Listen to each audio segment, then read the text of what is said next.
card number 1.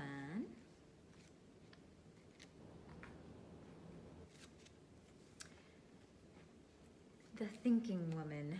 So these are energy cards, by the way, and they're still new to me, but I know exactly what this means. So this is, the idea that you're up in your head, right? Whatever you're asking about, that you're really trying to figure it out in your head and not able to get there. So it's a call to ask you to drop into your body and to really feel what is happening rather than thinking about what is happening, but like, how are you feeling?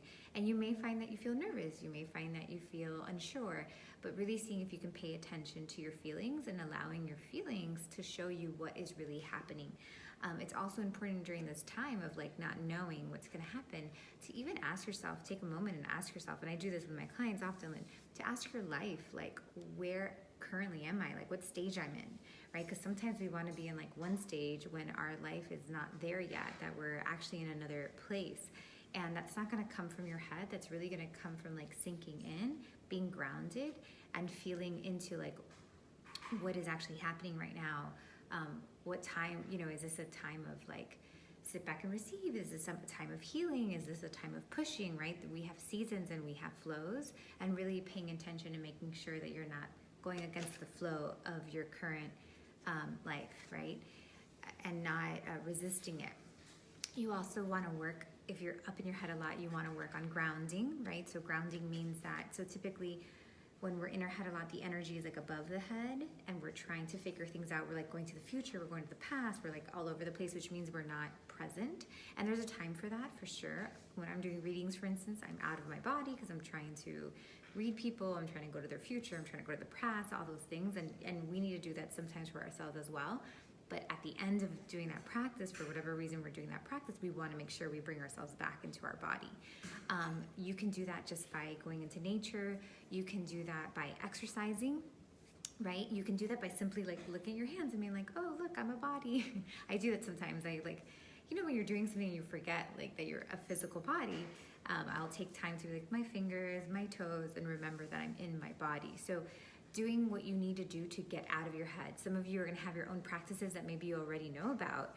You may know that like the thing that gets you out of your head is a good run, or going out with a friend, or whatever it may be, but just making sure that you're incorporating that more, because it's not going to come from like this constant worry or anxiety that's not productive, that you're going to want to get into your body so that you can actually feel what's happening and you can receive the intuition and you can receive the next steps. So doing what you need to do to get out of there. I like to work out. I do a grounding exercise where I actually do a meditation. Those of you who are my clients, I've done it with you several times, where I bring the energy through my body and I root into Mother Earth. Again, walking outside barefoot, just like feeling the earth, remembering that you're a part of the earth and that you're not outside. Those are helpful things.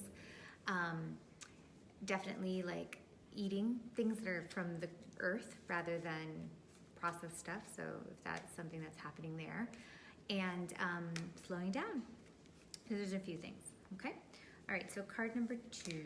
Oh, it popped right out. Excuse me. It fell. Okay. Card number 2.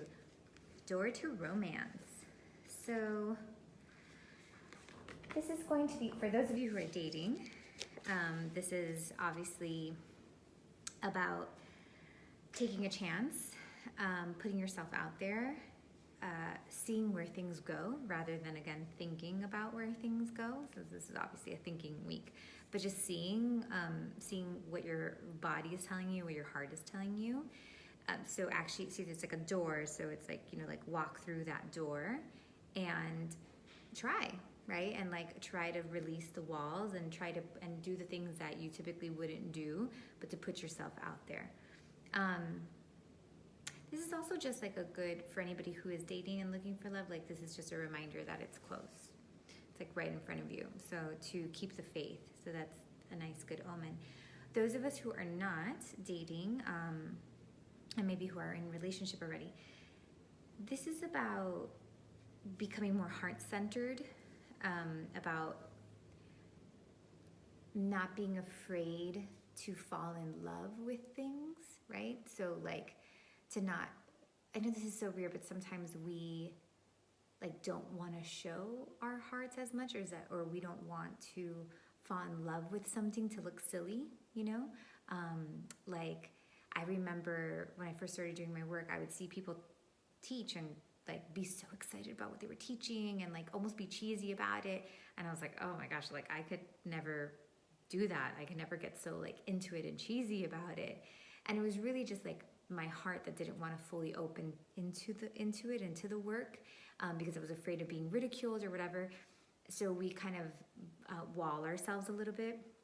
So whatever it is that you're asking about yourself about, just seeing if you can release the wall and if you can like love it a little bit more, and if you can come from your heart a little bit more, if you can become a little bit more vulnerable and really show how excited you are about this thing. If you are not excited about it, seeing if you can get excited about it, if you can fall in love with the process. Like, can you fall in love with the search or the, you know, even if it's a climb that you're currently on, can you fall in love with it? Can you open your heart up to it a little bit more rather than making it, you know, so hard and challenging? So this is a heart card for sure.